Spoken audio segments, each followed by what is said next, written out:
प्रकार से पुण्य देखे तो कितने तीर्थकर हुए जैन धर्म में? 24 तीर्थकर हुए। 24 तीर्थकर में कौन सा था? महावीर स्वामी, है ना। स्टार्टिंग में उनका नाम क्या था? महावीर स्वामी का। अच्छा, पिता का नाम क्या था? सिद्धार्था, गोत्र कुल के मुखिया थे, है ना। माता का नाम त्रिशला देवी, है ना, त्रिशला देवी, है ना। ठीक है, ये इनका पुत्र था वर्धमान। 2 पुत्र थे, वर्धमान और ये कौन था, है ना। हाँ, वर्धमान हो गया, वर्धमान और एक हो गया नंदीवर्धन, है ना। ठीक है, तो हाँ, तो नंदीवर्धन से क्या करता है, जब उसकी स्थापना मतलब ऊपर क्या शादी भी हो जाती है। शादी होने के बाद उनकी 30 वर्ष की अवस्था में वो गृह त्याग करते हैं वो अपने भाई, है ना। भाई किससे? नंदीवर्धन थे। नंदीवर्धन से लेकर क्या आज्ञा लेकर के वो गृह त्याग करते हैं। गृह त्याग करने के बाद उसको करीबन 6 वर्ष बाद उनको ज्ञान प्राप्त होता है। ज्ञान प्राप्त होने के बाद निर्ग्रंथ कहलाते हैं, निर्बंधन कहलाते हैं ना। ठीक है, जिन कहलाते हैं, विजेता कहलाते हैं ना। ठीक है, ज्ञान प्राप्त होने के बाद वो क्या करते हैं? चौथा जो आर्यव्रत था ना, कितने थे उसमें, है ना। जैन धर्म में कितने व्रत थे? 5 महाव्रत थे, ना। 5 महाव्रत में कौन सा? सत्य, ऐसा, अस्थि, अपरगिरह, ठीक है, ब्रह्मचर्य, है ना। सत्य, ऐसा, अस्थि, अपरगिरह, ब्रह्मचर्य, 5 थे। 5वां जो कौन था? अणुव्रत था। कौन सा? ब्रह्मचर्य। ब्रह्मचर्य किसने दिया? महावीर स्वामी ने दिया, ना। ठीक है, महावीर स्वामी ने दिया, ना। इसे याद कर लेते, ना। तो महावीर स्वामी ने, अब देखना, महावीर ने जैन धर्म में पूर्व में प्रतिपादित 4 महाव्रतों में से कौन सा 5वां महाव्रत दिया? कौन सा दिया? ब्रह्मचर्य, है ना। ब्रह्मचर्य मतलब ये कहते हैं, बोले ना, ये कहते हैं कि भाई शादी से पहले क्या शारीरिक संबंध न बनाना, वही ब्रह्मचर्य, है ना। ठीक है, अपने मतलब ब्रह्मचर्य व्रत का पालन करना, है ना। कब?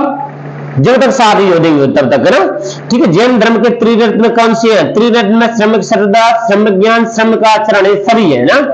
समझ में आ रहा है? सम्यक श्रद्धा मतलब अपन क्या करें? अपने गुरु, अपने क्या ईश्वर तो करनी है, अपने गुरु, अपने पूर्वजनों के कैसा सत्य मानना, विश्वास करना, श्रद्धा आस्था रखना, है ना। ठीक है, ज्ञान कैसा होना चाहिए? ज्ञान सम्यक होना चाहिए, ना।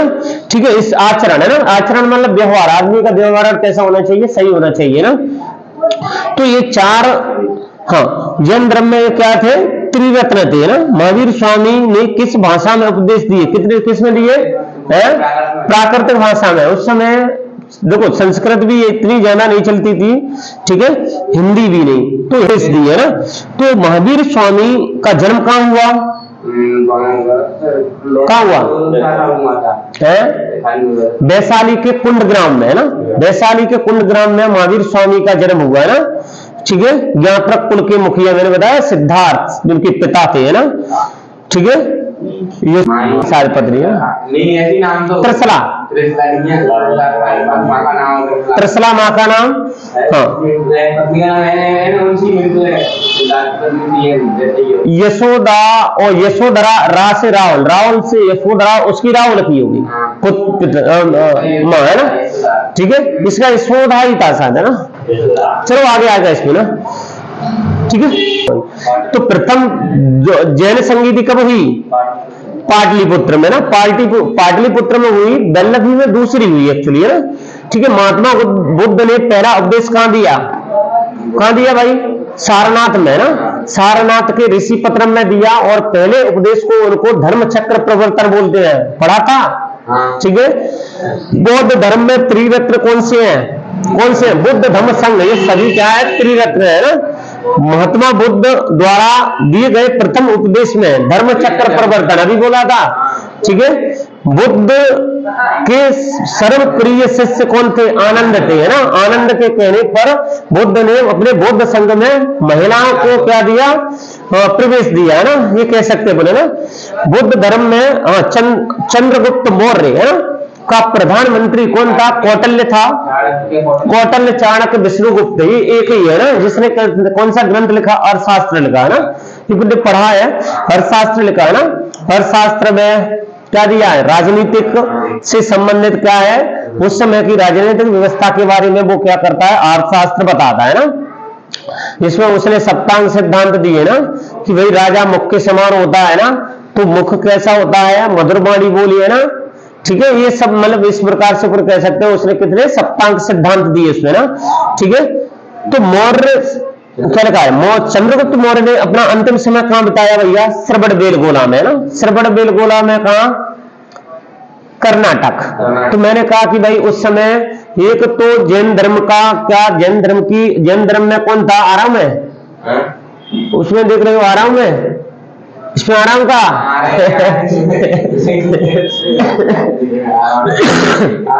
हाँ, तो जैन धर्म उस समय क्या प्रतिपादित हुआ, उस समय कौन, महावीर स्वामी है ना। तो महावीर स्वामी नहीं, भद्रबाहु और स्थूलभद्र है ना, दो जैन धर्म के काम ऋषि थे। ठीक है, जैन मुनि थे। तो इनमें क्या हो गया, ये लोग क्या हो गए, जैसे मैंने कहा कि भाई स्थूलभद्र वही रह गया, भद्रबाहु कहां गया, श्रवणबेलगोला मतलब कर्नाटक में गया, क्योंकि 12 साल तक वहां पर अकाल पड़ा। कहां पर, पाटलिपुत्र मगध में क्या पड़ा, राजगीर में या फिर मगध में कहें तो मगध में अकाल पड़ा था, है ना, 12 वर्ष तक।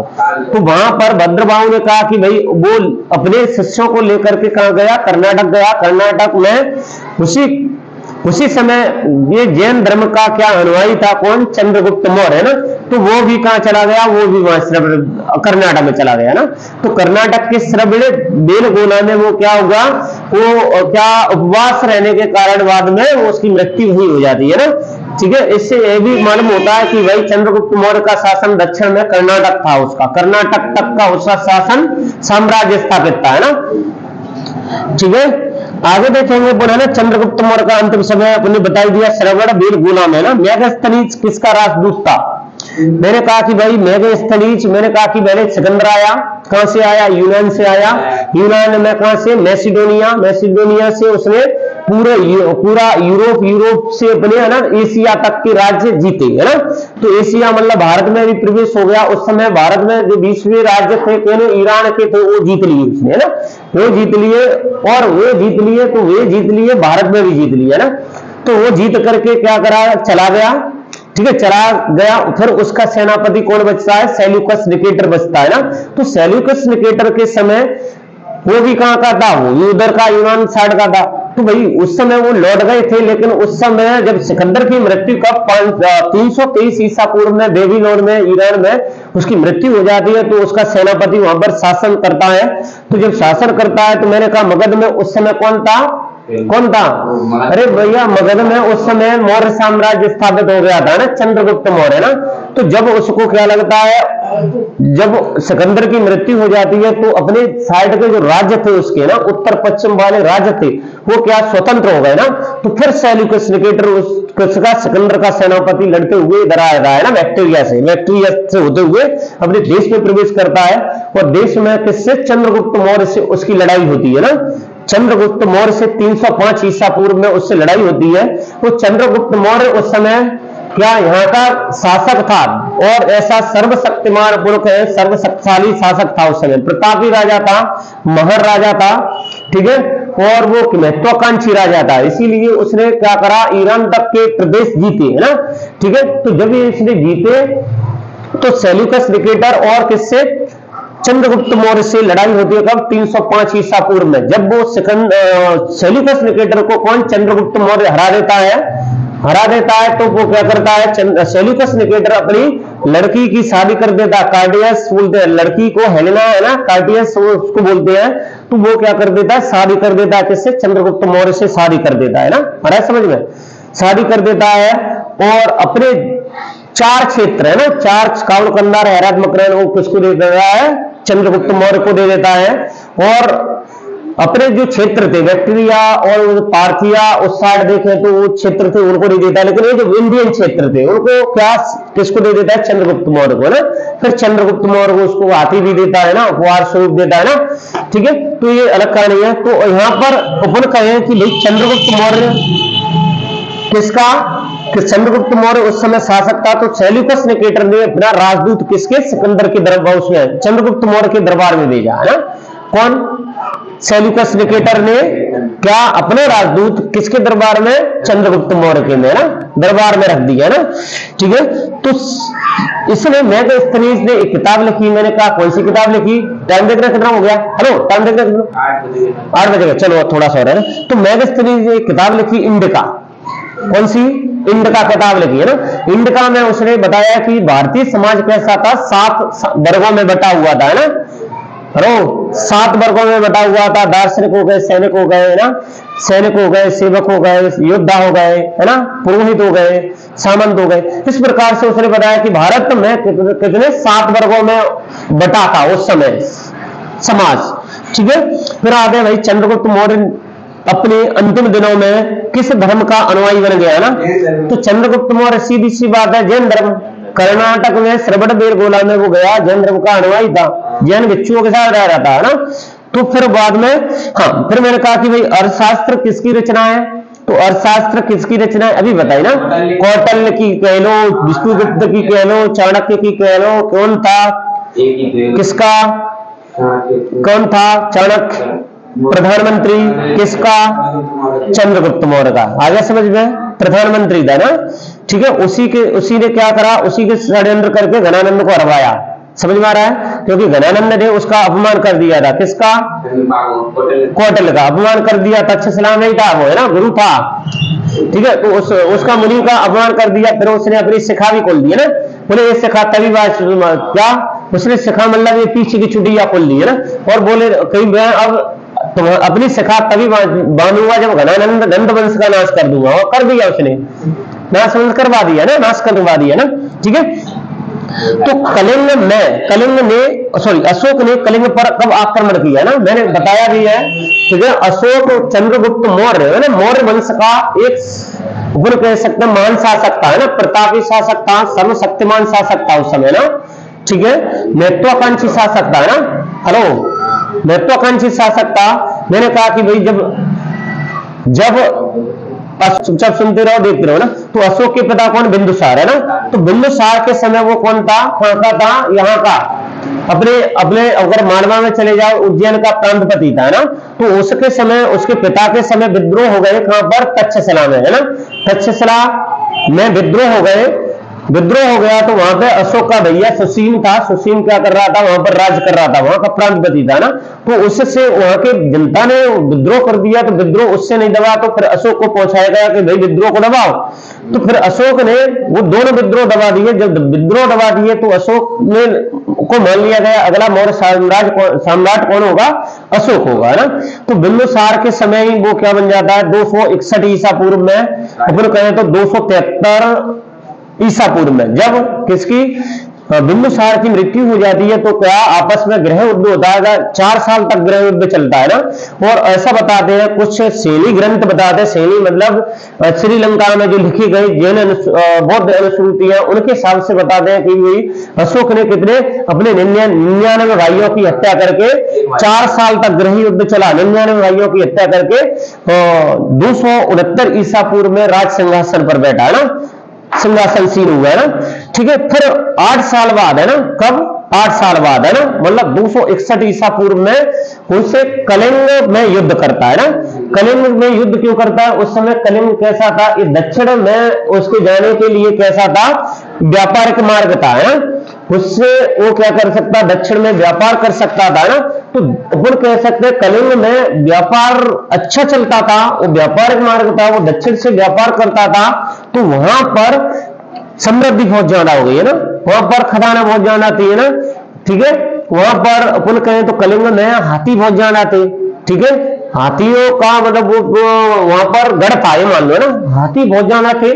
तो अशोक के दिमाग में लग गया, है ना, कि भाई ये कलिंग जीतना है, इससे अपना राज्य भी कैसा हो, समृद्ध हो। और ये उस समय देखा जाए तो अशोक का पूरे भारत पर राज्य था, यहां तक कि उधर ईरान तक शासन था उसका, है ना। और ये कलिंग छूट रहा था। तो उसने कहा कि भाई कलिंग को भी जीतो। तो कलिंग में उस समय नंद राजा था वहां का शासक। ठीक है। तो नंद राजा था। तो 261 ईसा पूर्व में उसने क्या कर दिया, चढ़ाई कर दी।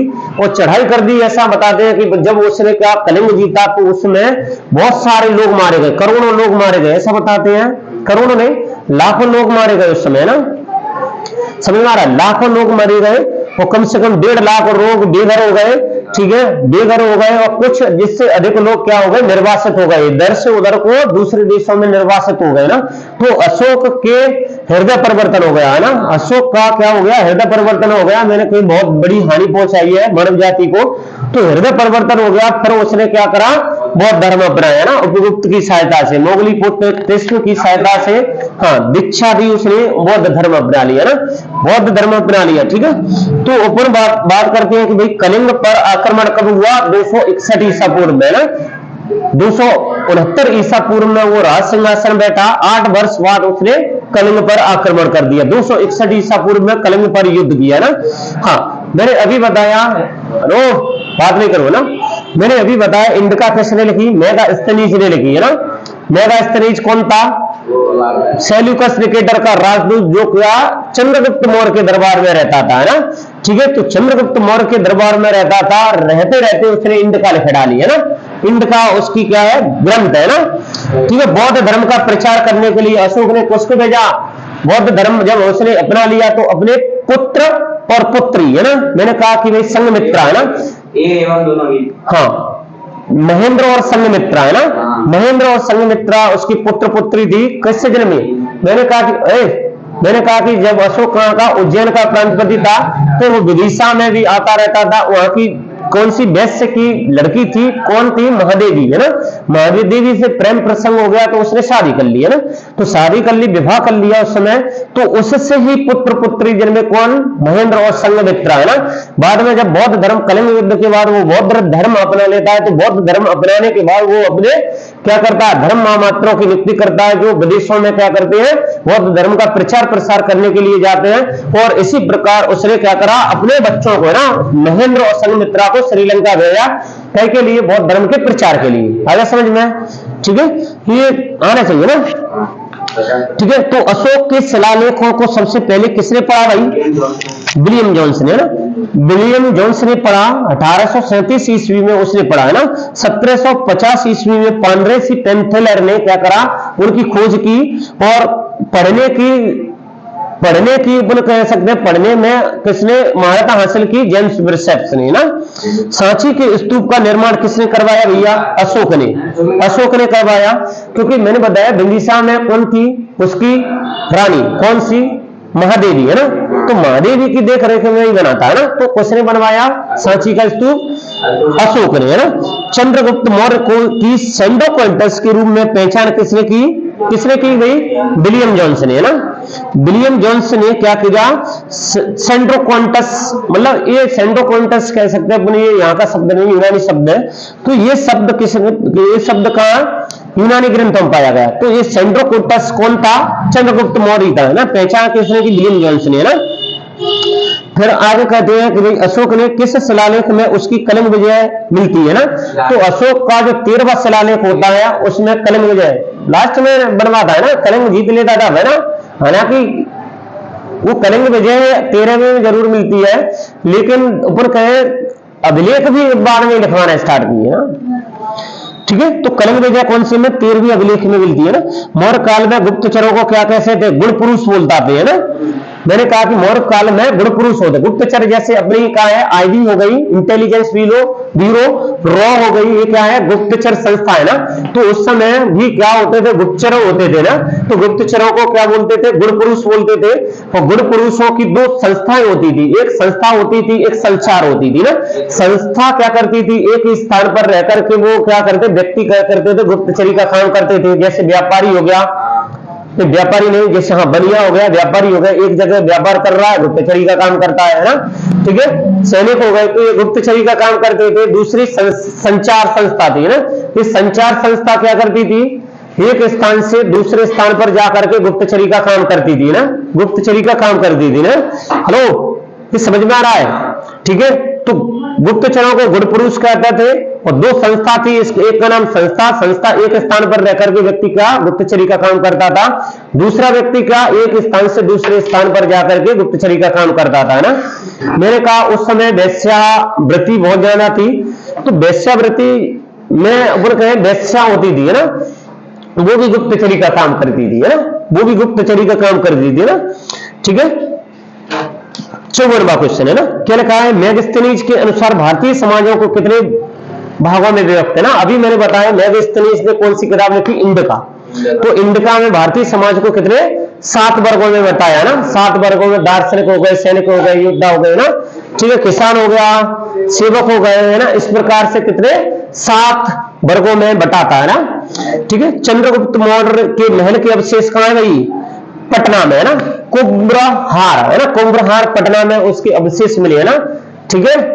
370 कमरे मिले हैं, लकड़ी का महल मिला है, कहां पर, पटना में, कुम्भहार में ना, इंपोर्टेंट है ये, ठीक है। भारत का नेपोलियन किसको कहा जाता है भाई, अच्छा यहाँ कहां से आएगी, एक लाइन और रही है हाँ, तो अशोक के धम्म की परिभाषा कहां से ली गई है ना, राहणोवाद सुक्त से ली गई है ना।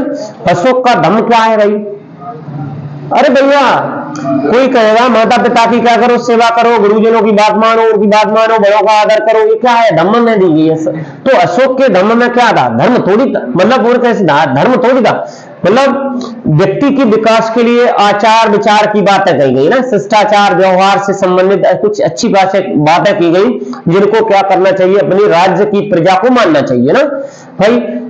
उसने कहा कि प्राणियों के प्रति दया रखो, क्या बेकार बात थी, बढ़िया बात थी। प्राणियों को मत मारो, पशु पक्षियों को मत मारो, क्या बेकार बात थी, बढ़िया बात थी, समझ में आ रहा है, बढ़िया बात थी, सत्य बोलो, बढ़िया बात थी। तो अशोक की धम्म की परिभाषा कहां से ली गई है, राहुलो बात सुत्त थे ना, मौर्य काल में प्रचलित दृष्टि क्या थी, मिश्रित श्रम था ना, निःशुल्क श्रम है ना। हाँ, तो व्यष्टि का मतलब होता है कोई क्या करता था, निःशुल्क, बिना पैसे लिए हुए, बिना उसको अपन कहें लिए हुए, पैसे लिए हुए, वो क्या करता था, श्रम करते थे। ब्राह्मणों को सर्वप्रथम भूमि अनुदान देने का काम किसने किया, सातवाहन शासकों ने ना, सातवाहन भी, अच्छा ऊपर एक रह गया है, अच्छा और रह गए ना। भारत में सर्वप्रथम सोने के सिक्के कितने चलाए, भारत में सर्वप्रथम सोने के सिक्के, मैंने कहा कि भाई अच्छा मैं ये मैंने पढ़ाया नहीं है लेकिन बता देता हूँ अभी मैं। तो एक्चुअली होता क्या है, जब अपना मौर्य साम्राज्य क्या हो गया, तहस नहस हो गया, पतन होने लगा, पतन होने के बाद कौन सा गुप्त शासकों का साम्राज्य स्थापित हुआ। तो गुप्त साम्राज्य मौर्य काल से बड़ा नहीं था, मौर्य साम्राज्य से बड़ा नहीं था, बिल्कुल कह सकते हैं ना, मौर्य साम्राज्य बहुत बड़ा था। तो उस समय क्या करते थे, छोटे छोटे राज्य क्या हो गए, स्वतंत्र होने लगे। तो मैंने कहा कि भाई स्वतंत्र होने लगे तो अपन देखो सभी विदेशी कहां से आते हैं, सभी आक्रमण कहां से होते हैं, अफगानिस्तान और पाकिस्तान वाला एरिया है ना। तो वहां पर क्या छोटे छोटे राज्य थे, कैसे हो गए, स्वतंत्र हो गए ना। तो स्वतंत्र हो गए तो मैंने कहा कि भाई सिकंदर कहां से आया, यूनान से आया, ठीक है। तो हिंद यूनान है ना, हिंद यूनान वहां के शासक, तो वो शासकों ने क्या करा, भारत पर आक्रमण स्टार्ट कर दिया ना। फिर उन्होंने आक्रमण करा, फिर जब उनका साम्राज्य उधर से खत्म हो जाता है, तो उनका साम्राज्य खत्म होने के बाद किसने, शकों ने है ना, शकों ने आक्रमण कर दिया, फिर पल्लवों ने आक्रमण कर दिया, फिर कुषाणों ने आक्रमण कर दिया, ठीक है। ये 4 कैसे थे, विदेशी शासक थे, विदेशी आक्रमणकारी थे, जो अपने देश पर क्या करा, इन्होंने आक्रमण करा। तो इसमें क्वेश्चन बनता है कि भाई भारत में सर्वप्रथम सोने के सिक्के किसने चलाए ना। तो भाई पहले आक्रमण करेगा विदेशी, उसी ने सोने के सिक्के चलाए। तो कौन, हिंद यवन शासक थे जिन्होंने क्या करे, पहले सोने के सिक्के चलाए थे ना। यही क्वेश्चन है, आंसर देखना, इंडो, हाँ इंडो ग्रीक वही है, हिंद यवन शासक है ना, इंडो ग्रीक वही है, हिंद यवन शासक है ना। सोने के सिक्के किस वंश ने चलाए, तो बेनी ने चलाए है ना, हिंद यवन शासकों ने चलाए थे, ठीक है। सोने के सिक्के भी हिंद यवन शासकों ने चलाए। शीशे के सिक्के किस वंश के शासकों ने चलाए ना, तो शीशों के सिक्के सातवाहन शासकों ने ना, सातवाहन शासक। तो हाँ, सातवाहन शासक जब क्या मैंने कहा कि भाई पहले हिंद यूनानी आए, फिर कौन आए, शक आए, फिर पल्लव आए, फिर कुषाण आए। ये 4 शासक कहां के थे, ये विदेशी आक्रमणकारी थे। लेकिन भारत में भी क्या मैंने कहा कि भाई भारत में कुछ मत देखो इधर, भारत में क्या था, भारत में ये वाला एरिया, ये दक्षिण वाला एरिया, तेलंगाना महाराष्ट्र और ये आंध्र प्रदेश वाला एरिया है ना। इस समय मगध में क्या शुंग शासक थे। मौर्य साम्राज्य के पतन के बाद मौर्य साम्राज्य का 10वां शासक कौन, बृहदत्त है ना, बृहदत्त की हत्या करके पुष्यमित्र शुंग ने क्या मौर्य साम्राज्य पुष्यमित्र शुंग ने शुंग वंश की स्थापना की, ब्राह्मण वंश का शासक था। तो इसी समय मैंने कहा कि इसका साम्राज्य बहुत बड़ा नहीं था, इसका साम्राज्य छोटा था, है ना, छोटा था। किसकी अपेक्षा? मौर्य साम्राज्य की अपेक्षा, है ना। तो यहाँ पर ये सातवाहन शासकों ने क्या करा? अपना सत्ता स्थापित की। कहां पर? तेलंगाना, हैदराबाद, आंध्र प्रदेश वाला प्रतिष्ठान वाला क्षेत्र था। प्रतिष्ठान को इन्होंने राजधानी बनाया, ठीक है। प्रतिष्ठान को जब राजधानी बनाया तो इन्होंने सिक्के अपने स्टार्ट किए, क्या? शीशे के सिक्के, है ना, शीशे के सिक्के स्थापित किए थे, है ना। आगे समझ में? चलो अब बात आती सॉरी, ठीक है। तो ब्राह्मणों को सर्वप्रथम भूमिदान देने का अनुभव देने की प्रथा किस शासकों ने चलाई? मैंने कहा कि ब्राह्मण तो सातवाहन शासक कौन थे? ब्राह्मणी थे। और इधर बुंदेलखंड शुंग शासक भी ब्राह्मणी थे, है ना। तो सातवाहन शासकों ने ब्राह्मणों को और बौद्धों को भूमिदान अनुदान देने का क्या करा? प्रथा चलाई, है ना। तो सातवाहन शासक ही उसमें इंपोर्टेंट आंसर होगा, ठीक है। हाँ चलो भाई आगे। कनिष्क का राजनर कौन था? चरक था, ना, ठीक है। इस प्रकार देखें तो कनिष्क बौद्ध धर्म की किस शाखा का? वो शाखा थी इसकी बौद्ध धर्म की, है ना। तो बौद्ध धर्म की हीनयान और महायान दो शाखा थी। हीनयान का मतलब होता है बौद्ध के पुराने आचार विचार थे। बौद्ध ने क्या दिए? त्रिरत्न दिए। बौद्ध ने क्या दिए? अष्टांगिक मार्ग दिया। बौद्ध ने क्या दिए? 4 आर्य सत्य दिए। इनको मानने वाला एज इट मानने वाला व्यक्ति क्या हो गया? हीनयान हो गया, ना। और अगर इसमें कुछ क्या करा? चेंजेस करा, है ना। चेंजेस मतलब मूर्तियां बना ली, मूर्ति पूजा कर रहे हैं, बुद्ध को भगवान के रूप में क्या कर रहे हैं? पूजा कर रहे हैं, जबकि भगवान को बुद्ध मानता ही नहीं था, है ना, ईश्वर को मानता ही नहीं था, है ना, ठीक है। अब लेकिन वो भगवान के रूप में पूजा कर रहे हैं, उसकी मूर्तियों की पूजा कर रहे हैं। तो ये क्या हो गया? थोड़ा बदलाव हो गया बुद्ध धर्म में। तो बदलाव हो गया तो कौन सी शाखा कहलाई? महायान शाखा कहलाई। और जो पुराने रीति रिवाजों को मानते थे, पुरानी एजेड बौद्ध ने क्या दिए? विचार दिए, है ना। बौद्ध ने आर्य सत्य दिए, बौद्ध ने क्या दिए? अष्टांगिक मार्ग का। तो इनको अपनाने वाले व्यक्ति को हीनयान कहते हैं, ना, ठीक है। तो हीनयान तो कनिष्क किसकी? महायान शाखा का था, है ना। महायान शाखा मतलब थोड़ा बदलाव में, ना, महायान शाखा का क्या था? अनुयायी था, ना। कनिष्क की राजधानी कहां थी? कनिष्क की राजधानी कहां थी? पुरुषपुर में, ठीक है। पुरुषपुर ये कौन सा है? त्रिशद, है ना, पुरुषपुर में थी, ठीक है। पुरुषपुर में थी, है ना। देखते जाना गलत ना हो जाए। हाँ, जूनागढ़ से प्राप्त संस्कृत का पहला अभिलेख रुद्रदामन, है ना। तो रुद्रदामन मैंने कहा अभी वो भी बताया था, मैंने अभी क्या बताया था कि भाई भारत पर विदेशी आक्रमणकारी आ गए। कितने? 4। हिंद यूनानी, फिर कौन? शक शासक, फिर कौन? कुषाण, फिर कौन? नहीं, पल्लव, फिर कुषाण, है ना, ठीक है। तो मैंने कहा कि भाई शक शासक आ गए। शक शासक कौन था? रुद्रदामन कौन था? शक शासक था, है ना, ठीक है। तो शक शासक था रुद्रदामन के समय जूनागढ़ में एक अभिलेख लिखा गया, क्योंकि रुद्रदामन था वो प्रतापी राजा तो था ही, वो साथ में गद्य पद्य को लिखने वाला, है ना, समझने वाला, पढ़ने वाला शासक था, ना। वो विशेषज्ञ था, कैसा संगीत जानता था, संगीत शास्त्र से संबंधित ज्ञान था उसको, ठीक है। कविताओं से लेखक का काम करता था वो। तो उसने संस्कृत में विशुद्ध संस्कृत में एक क्या लिखवाया? लेख। जूनागढ़ अभिलेख किसने लिखवाया? रुद्रदामन ने, ना, ठीक है। मैंने कहा कि वो क्या था? खुद ही लेखक था, ना, गद्य पद्य का लेख लिखता था, ना, राइटर था वो, ना, ठीक है। संस्कृत का ज्ञाता था, संगीतज्ञ था वो, ना। तो उसने जूनागढ़ अभिलेख में अपना लेख लिखवाया, है ना। तो ये क्वेश्चन बनता है कि भाई जूनागढ़ अभिलेख का संस्कृत का पहला अभिलेख किस शासक का है? तो उनको कह देंगे रुद्रदामन का, ठीक है। स्थान पर रोम बस्ती बचती, हाँ रोम, है ना। चलो बोलो इसको देख लेंगे। बुद्ध चरित्र किसने लिखा? अश्वघोष ने, ना। बुद्ध चरित्र में मतलब बुद्ध से संबंधित, उसके बचपन से संबंधित, पूरे जीवन परिचय से संबंधित उसमें बुद्ध के बारे में दिया है। जो बुद्ध चरित्र में दिया है किसने लिखा?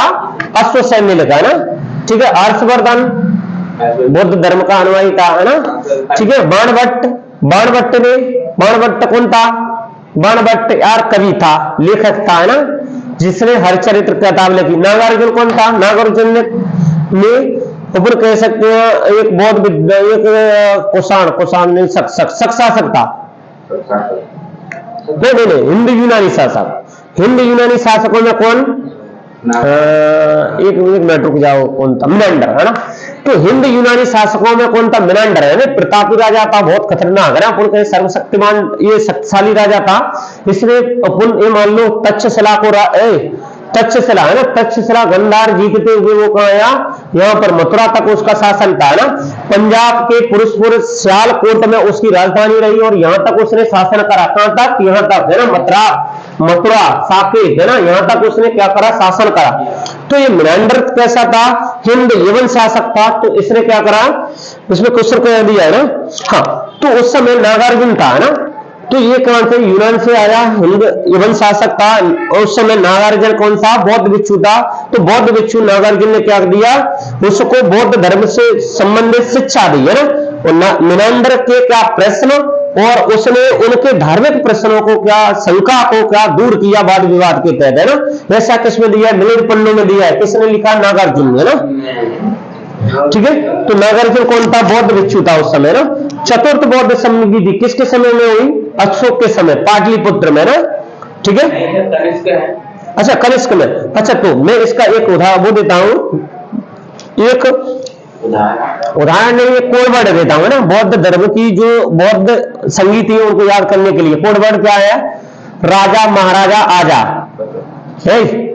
कोड वर्ड है राजा महाराजा आजा है ना। पहली बौद्ध संगीति। राजा मतलब राजा महाराजा, मां कश्यप है ना। राजा महाराजा आजा है ना। अश्वघोष है ना। अश्वघोष कौन था? उस समय बौद्ध भिक्षु था। ठीक है, राजगीर में हुई। ठीक है, राजगीर में राजा महाराजा आजा है ना। राजा महाराजा आजा ही ना। तो पहली बौद्ध संगीति कब हुई? अशोक के समय? नहीं, अशोक के समय नहीं यार, एक मिनट, अरे ऐसे लिख लेते हैं, राजा महाराजा आजा। ठीक है, राजा महाराजा आजा है ना। तो आज से अजातशत्रु हो गया, अजातशत्रु है ना। इसके समय बौद्ध पहली बौद्ध संगीत हुई, फर्स्ट बौद्ध संगीत है ना। राजा कौन सा? अशोक, सॉरी अजातशत्रु। महाराजा महाकश्यप। ठीक है, महाकश्यप के समय। ये कौन था? बौद्ध भिक्षु था जिसके नेतृत्व में प्रथम बौद्ध संगीति की। कहां पर? राजा से राजगीर में ना। राजगीर अजातशत्रु की क्या थी? राजधानी थी। मैंने बिंबिसार का बताया, बिंबिसार का पुत्र कौन था? अजातशत्रु। तो पहले अपन कहे कि प्राचीन काल में सबसे पहली राजधानी कौन थी? राजगीर या फिर राजगृह है ना। तो इस समय कौन था? अजातशत्रु था। महाकश्यप कौन था? बौद्ध भिक्षु था। इसके समय क्या? राजगीर में क्या हुई? प्रथम बौद्ध संगीति।